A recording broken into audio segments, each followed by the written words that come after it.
So I was saying before the break, you ever see those goofy studies that you see the study that comes out and you're like, what was the point of a study? I looked up 3 this morning. Cell phones and driving don't mix. They did a study on that. High heels can make your feet hurt. Yeah, really, your feet at this angle, walking down around for 4 or 5 hours. I've said this to my wife. I don't understand high heels. I can't stand like that for 4 seconds at the gym on that little inverted wooden plank. I don't know how you do it for 6 hours. Oh, here's another gem this morning. Employees hate meetings. Oh, no, here's another one. Cocaine and alcohol are not great together. They do studies on this stuff. And the reason I bring this up is because there are certain studies, and you say, you think? Here's a story. Sources close to LeBron James have expressed concern that Magic's quick exit appears to threaten off-season plans. You think? Let me get this straight.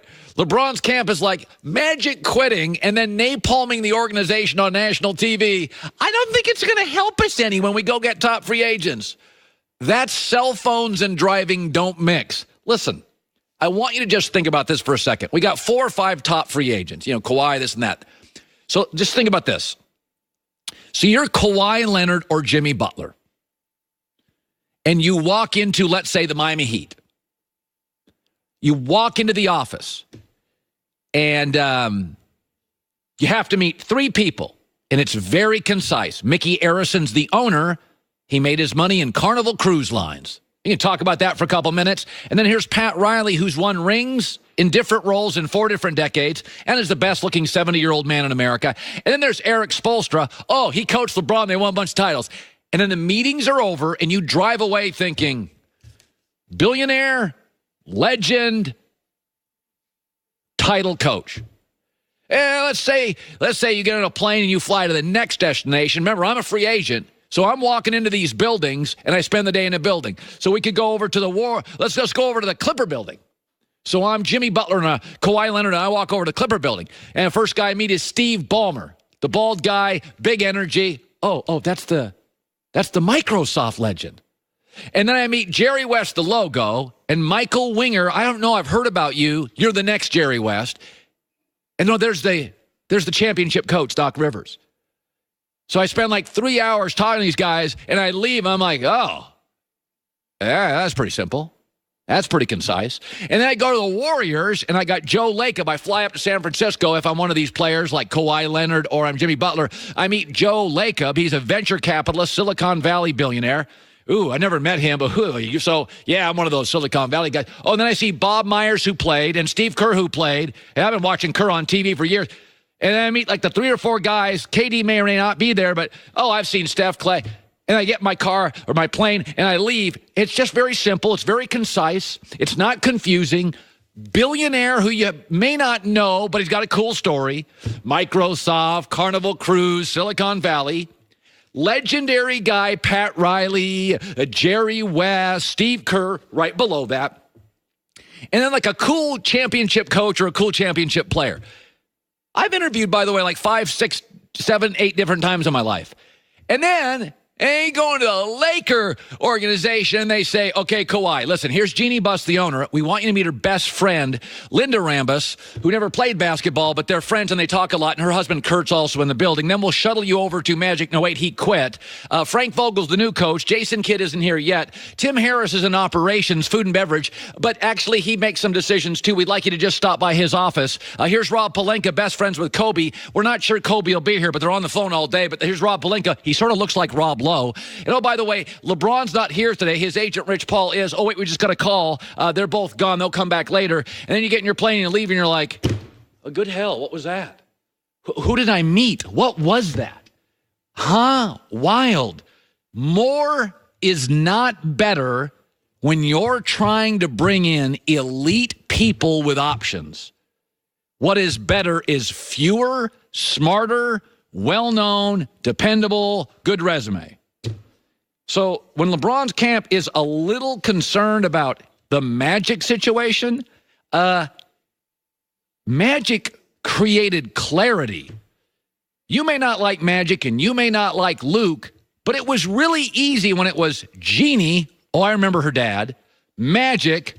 Oh, my God, Magic Johnson. And Luke Walton. That's pretty simple. In the last month, it's gone from that to a spider web and a poorly designed one. Here's Joy with the news. No. Heard on the news. This is the Herd Line News. High heels aren't that bad once you get used to walking. Really? Walking like this, you get used to. I say that where I wear flats or tennis shoes. I was going to say. With my dress. They're just great over time. Well, if you thought the Raptors were done when they went down 0-2, you would be wrong. Told you about the baby dinosaurs all year. They blew out Milwaukee last night to even up the series. Really did blow them out. 2-2. Yeah, 120-102. Kawhi Leonard was injured and tired, and Siakam was suffering from foul trouble, but Kawhi still did damage in 34 minutes and said after the game he will keep fighting. I feel good. Keep going and keep fighting. We have a chance to, make history. It's no excuses. I'm playing basketball, and, we got to win tonight. They were very impressive last night. I felt like this series was going to be a long series. And I'm kind of with you. It's a similar setup where they each have a superstar, a strong number two, but a little inconsistent. And then you just have to hope that someone else on the team has a great night. And then you see where the chips fall. They're very even teams. You know, I was thinking about you last night about the Raptors. So we're talking about Kawhi leaving, right? So now Kawhi right now is a little beat up and a little tired because they've had to lean on him. How do you sell Kawhi on staying? I was thinking about this. You can't go to him and say, after this playoff run, you can depend on Lowry and Ibaka. The big sales pitch is Pascal Siakam is getting better, and we think by next year he'll be a legitimate playoff too. But couldn't I argue that Kawhi kind of falling apart? I mean, he looks tired. Yeah. That this is his biggest concern because Kawhi's not dumb. He knows it's not a free agent destination. You got to and you're too good now to get great draft picks. So the sales pitch to Kawhi is, hey, listen, we know you're exhausted and you feel like you're having to carry the team. But next year, you'll probably have to carry the team slightly less because Siakam is getting a little more consistent. I mean, the one thing that I do think is working in the Raptors' favor is, does he really want to go back to the West?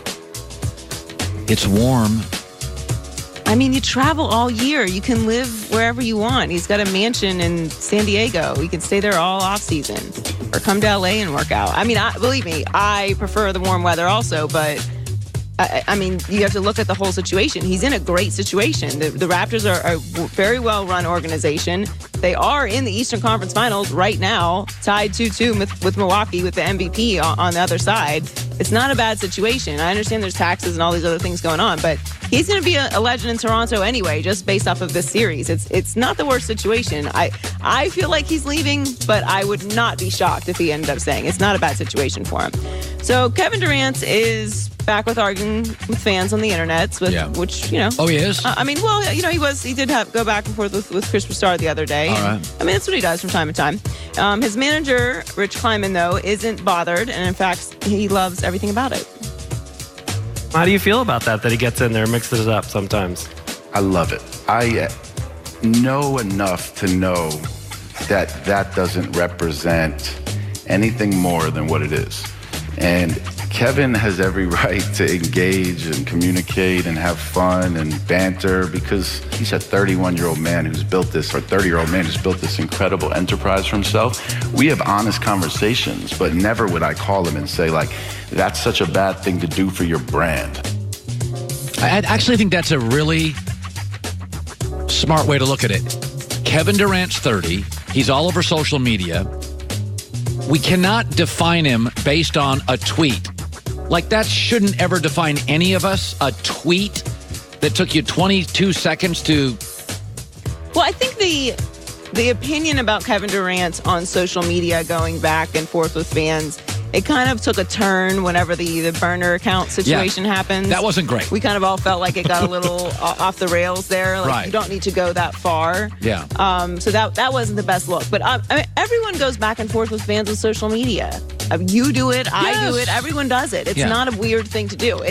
There's this feeling that he is too big, so far above that he shouldn't feel like he needs to go back at them. But